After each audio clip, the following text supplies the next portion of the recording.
Amazon, Google, Verizon, JPMorgan Chase, and more than 20 others coming together with city government to create over 100,000 new jobs and develop retraining programs for low-income and minority workers. For the first time since his heart surgery back in March, I sat down with JPMorgan Chase CEO Jamie Dimon to talk about the program and the economic impact of the coronavirus.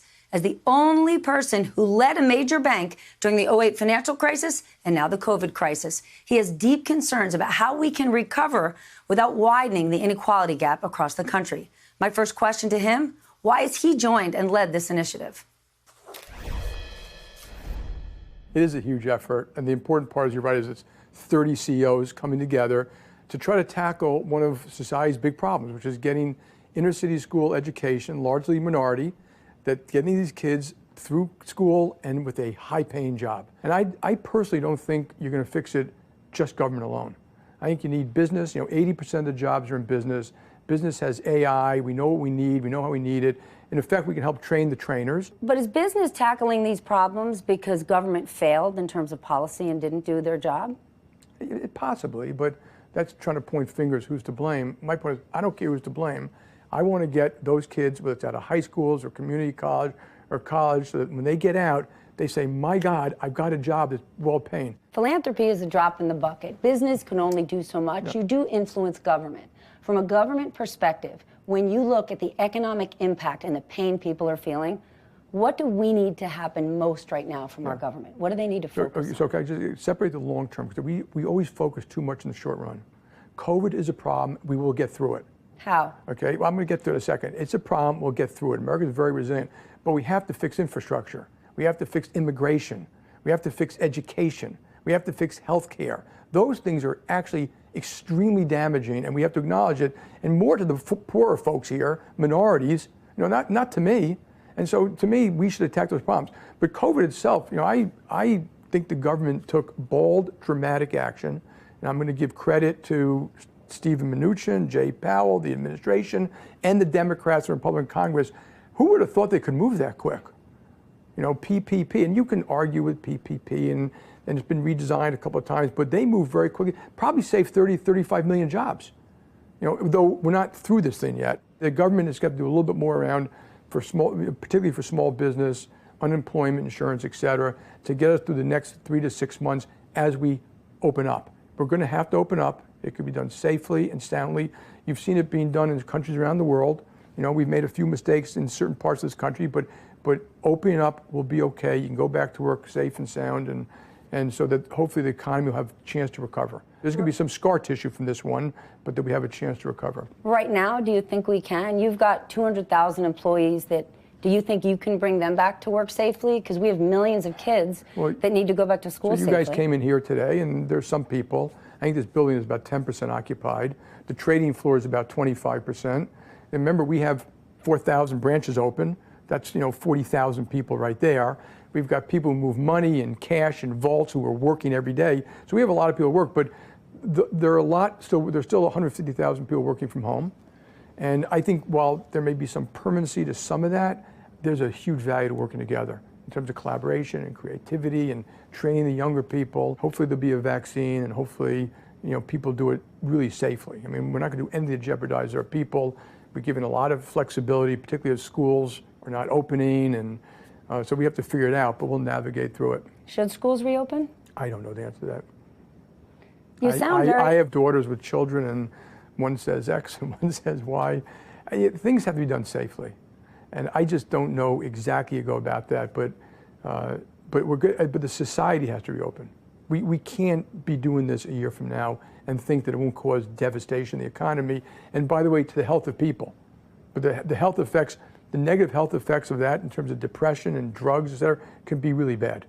No doubt. So we should be very cautious about how we look at this issue. You do sound very optimistic. Then what do you say to that single mom in the Bronx who has to go back to work because she's a cashier at a grocery store and she's not part of a training program, but her kids are going to school virtually and they don't have a community center to go to and they don't have a camp because of all this? What do you say to that woman who says, I'm suffering, I'm not getting the extended unemployment anymore? Yeah, I'm very sympathetic. And one of the beautiful things that's been happening, because you are in the city and you've probably heard it at 7 o'clock every night. People stick their head out the windows and they're clapping and thanking people. And that don't pay the rent. No, but it should give us a little civility to thank people all the time and to realize that all these jobs are kind of essential and stuff like that. So if those people need special help, there's unemployment insurance. There's maybe, we're going to try to do some child care stuff for some of our employees. So I'm very sympathetic, and most of the companies I know are trying to help their employees through this. Most of them. They can't all do that, but most of them are trying. Big businesses, but especially because you were so involved in PPP, half this country is employed by small businesses. Yeah. Do you think a year from now we could only have big box stores and chain restaurants? No.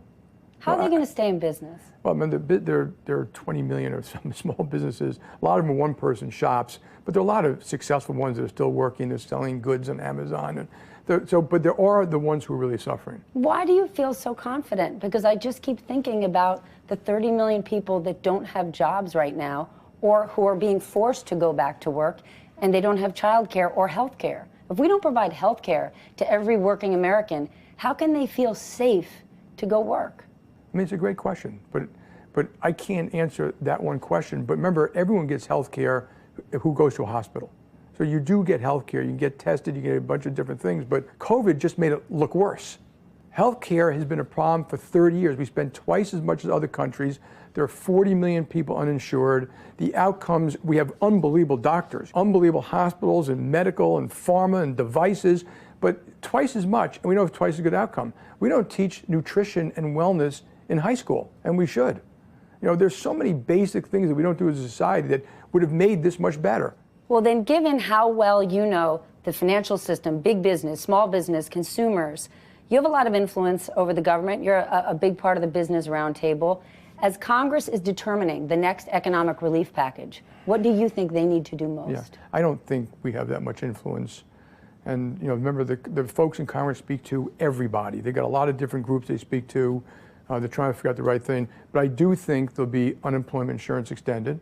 They should just split the difference. I mean, just move on. $300 or $400.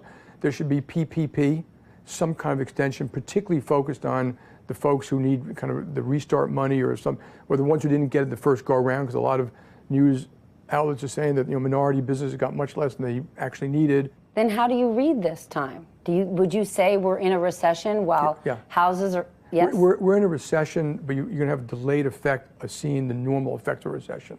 That may not really happen until late this year or early next year, but it will eventually affect incomes. It hasn't yet because of government largesse.